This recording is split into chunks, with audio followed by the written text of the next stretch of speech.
How do you want your eggs cooked? Fried, please.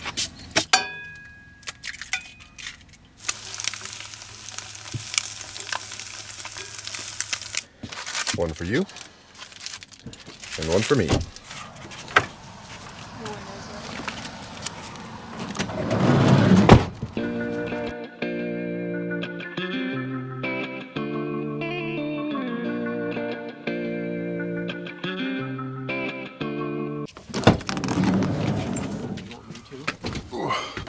So, we are currently finishing up our tour of southern Utah with our final national park, Canyonlands. So we drove up here this morning from our campsite last night, just outside of Arches, and we're just kind of checking it out, and then later today we're going to be heading up north towards Salt Lake. Also, I have been to Arches National Park like 4 times, and surprisingly enough, this park's only like 35-40 minutes away, and this is my first time coming here. But that means I get to add 1 sticker to my collection, which is something that I haven't done in a while, because I haven't been to a new national park in a while. So I'll just find a nice spot here in my wardrobe. There you go.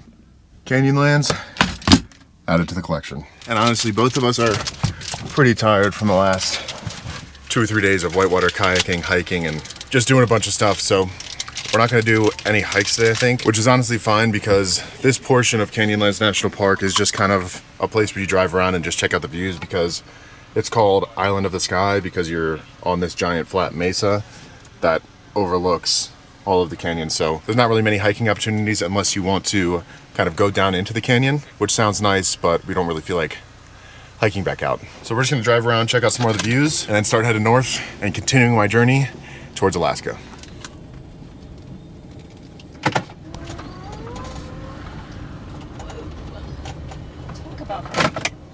Not a lot of parking here.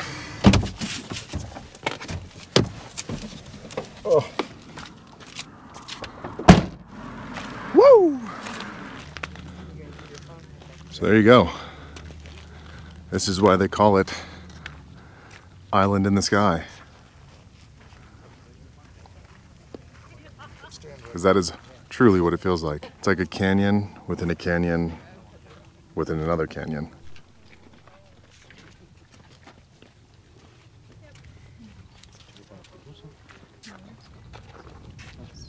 Honestly though, seeing stuff like this always blows my mind because it just makes me wonder how long it took for this to get formed. It almost looks like this was the original top that connected over there. And then there's just this big area of canyons, even more canyons. It's just so crazy to think about what this would have looked like 100 million years ago. What do you think, Knowles? The people want to hear from you. What's been your favorite park so far? I don't know, because I've been to all of them before except for Arches and Canyonlands, so probably Arches. Arches, yeah. Yeah, it was cool to see. I think Arches is my favorite too, but just because the hikes are really cool, and Moab is also just a cool town, but this park definitely has better views. And I'm sure if I got a cool 4x4 vehicle, I could take that 100-mile, I don't know if you can see it down there, scarring the landscape right on the edge of that canyon.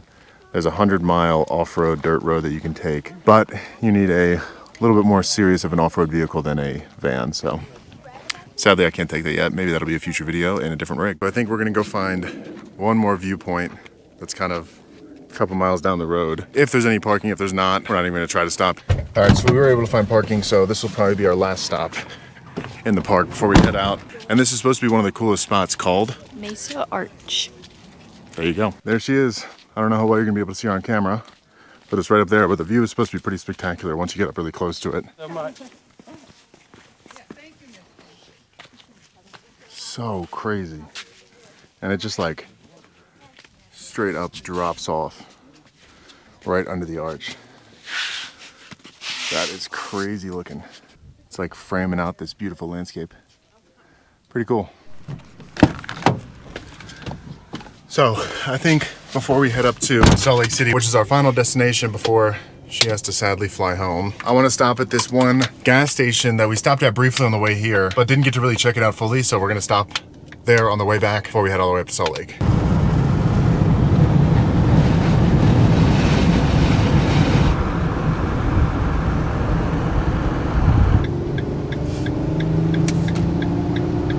All right, so this is that truck stop that we stopped at on the way here. It's called Joe's UFO Jerky, and it just looks absolutely crazy. It's all like UFO themed, painted green. Got the mystery machine out front. And just a bunch of cool paintings and stuff. And then the inside just looked crazy. Oh, look. They even have knockoff Lightning McQueen. Nice.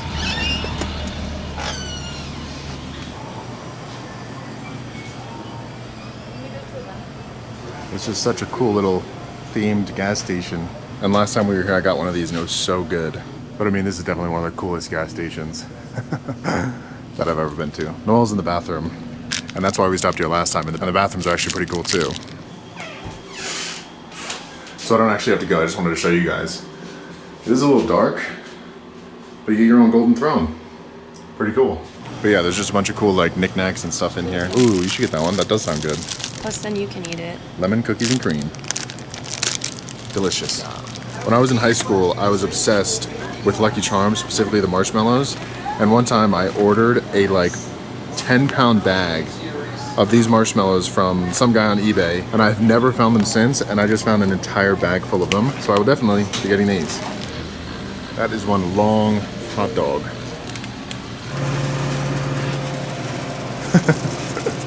All right, so I think I got a little bit more than I needed to, but only gonna come here once. Got a candy corn Rice Krispie, a Lucky Charms Rice Krispie, some teriyaki brisket, beef jerky, and an entire bag of Lucky Charms marshmallows. And then Noel got her Rice Krispie treat, and we got a Slurpee to share. But we've got about a 4-hour drive up to Salt Lake City. So enjoy this montage, and I will check in with you guys once we get there.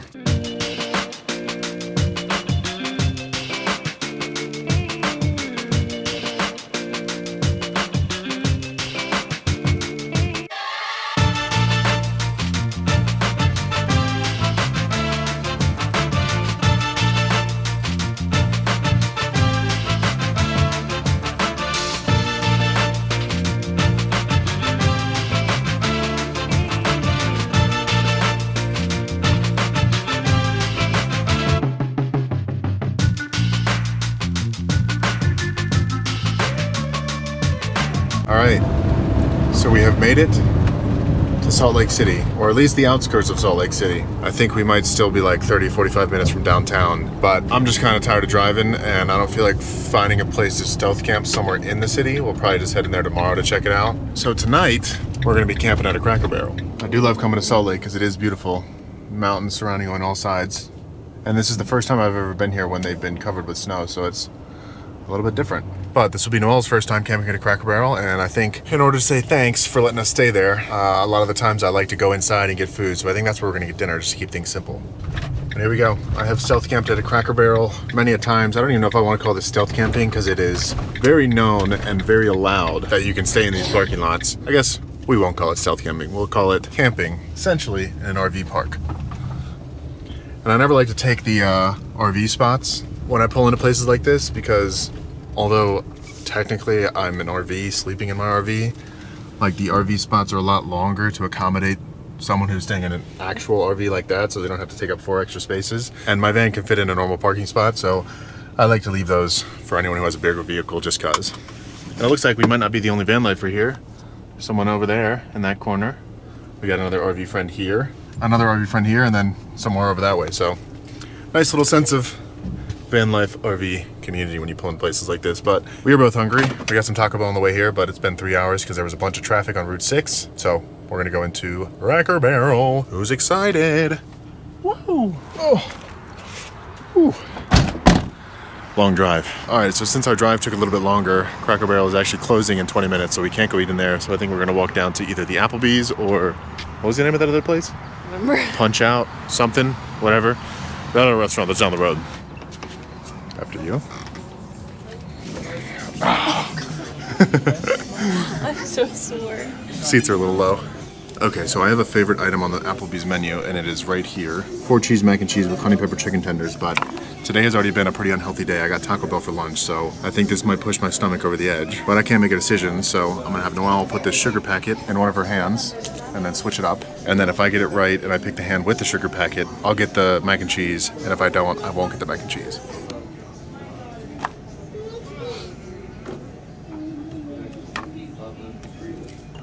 Well, now I can't get the mac and cheese, so I gotta figure out what I want. So I ended up going with the shrimp and broccoli. She got the salmon and broccoli. And then what is this? Sangria. Delicious. got grilled chicken, and it comes with a Shrimp is good. not grilled. Thank you. Have a good one. All right, dinner was delicious. Definitely glad that I didn't get the 4 cheese mac and cheese with honey pepper chicken tenders, which is typically what I get every time I go to Applebee's. I don't go to Applebee's very often, but when I do, I like to get that because it's my favorite meal of all time. And I've actually cooked it before in the van. I made my own homemade version in one of my previous videos. But now that we're done there, it's time to head back to our wonderful campsite for the night.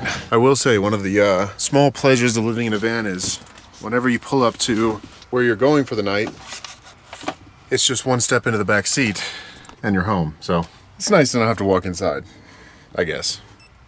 And also it's always nice to park in spots like this where you're kind of allowed to, because you can be a little bit louder and open the blinds with the lights on and not have to really worry about getting kicked out. Because when you're camping on city streets, kind of like stealth camping, you got to be a little bit quieter, keep your lights down, and just kind of be less obnoxious, less obvious. But in spots like this, it doesn't really matter. It is definitely still a little bit hot in the back of the van. It's, I don't know if you guys can see it, 79 degrees. So I'm gonna get this fan turned on, open up the vents, let it cool down in here. It should be cooling off pretty soon because it's supposed to get down to 55 degrees tonight, so it should be pretty comfortable for sleeping. We both have pretty dirty feet from walking around Canyonlands today, so the only rule that I have in the van is no getting in bed with dirty feet. So we're both gonna use this rag and get some clean toes, and then I think we're gonna get to bed in this lovely Cracker Barrel parking lot and then wake up and go check out the city tomorrow. So that's it for this one, and I will catch you guys next time.